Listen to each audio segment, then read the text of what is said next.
Hello guys, welcome back to another book review. Today we are doing Mr. Miracle by Debbie Macomber.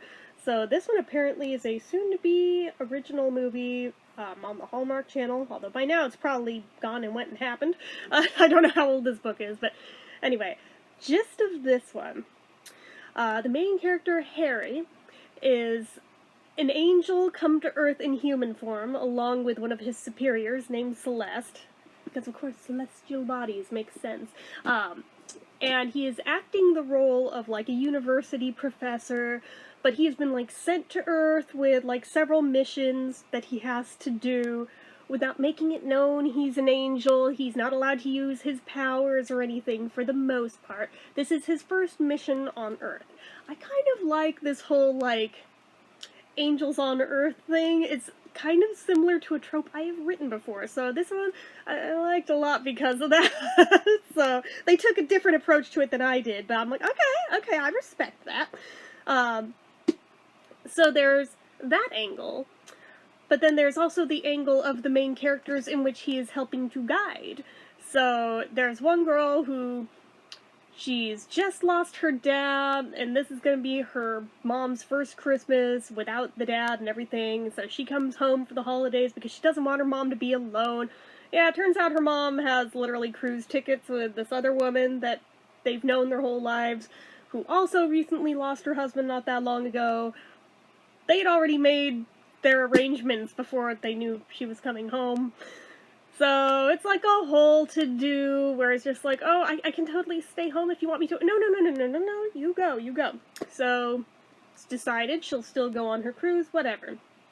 And then the other woman's son, of whom this girl does not get along with and notoriously has not, all growing up, gets into an accident to where both his arms are broken and he is incapable of caring for himself. So they're thinking they're going to cancel their cruise because they can't leave him alone to fend for himself like that. And she makes the very difficult decision, with a little bit of angelic intervention. She'll volunteer to take care of him so her mom can still have her much-needed vacation, which is very big of her. So that's a whole thing, and obviously, like, there's a lot of tension there between the two of them. And basically, it goes on and on, watching a friendship forge between the two of them, and eventually something more, because it's always a little bit predictable with Debbie Macomber's books. I mean, they're romance books. We always know where they're headed. We do. We know where they're going into it. But, it's just a matter of how they get from point A to point B. But, at the same time, she's also trying very hard to go back to school, since she has dyslexia. She always struggled in school. She didn't really pursue education very seriously. She dropped out. Yeah, now she's back in trying to complete her education, which her dad wanted her to do very badly while he was still alive, but he wasn't here to see it. But she feels strongly about wanting to do this. So, it is what it is. We meet a whole cast of characters that are in said class that become beloved, even if they're not a huge part of the story. They kind of are comic relief sometimes just like, aw, how sweet. But, it's like that.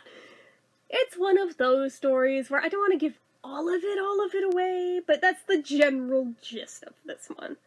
So personally, I give this one a 4 out of 5, only because the pacing, again, this is a thing that I've noticed across quite a few of Debbie's books, feels off, and I realize that there's only so much you can do within so many pages, but it's like you're trying to tell too many plot lines at the same time without really being able to give the full scope of attention that one would really like to see out of them. It feels rushed a lot of the time. It's just like, oh, I guess that was the whole book. A lot of these mini plots across it, it's like, you could have fleshed those out a little more. Like, it's not that long of a book. It could have been a longer book, but it is what it is. But I mean, that was really my only complaint with it, was just the pacing. The rest of it is very cute, and apparently I'm not the only one who thought so, if it's getting a Hallmark movie, or I guess already has by this point probably, but yeah, it's a cute read. This one is a bit more holiday-centric than some of the other ones that, yeah, they happen to take place around Christmas time, but you could read them year-round. Yeah, this one actually is more like Christmassy, which probably Can guess by all, like, the glittery snow on the cover. But that's okay. I am personally down to read those year-round because that doesn't bother me. But I know not everybody shares my sentiment there, but I figure, you know, I can review these whenever, and when people actually want to read them seasonally, the reviews are up to be viewed whenever. So there's that. But anyway, that is about it for this one, guys. So as usual, you know what to do. If you like this video, go ahead and give it a like. If you're not already and you'd like to be, click subscribe, hit that notification bell icon so you don't miss an upload, leave comments down below. Make sure you're following my social media accounts, my Facebook fan page, my Twitter, my Instagram, my eBay, my Reddits, everything and more. It's all down below. And if you like what I do here on this channel and you'd like to help support it, the donation link, as always, is down in the description. Anyway, guys, till next time, see ya.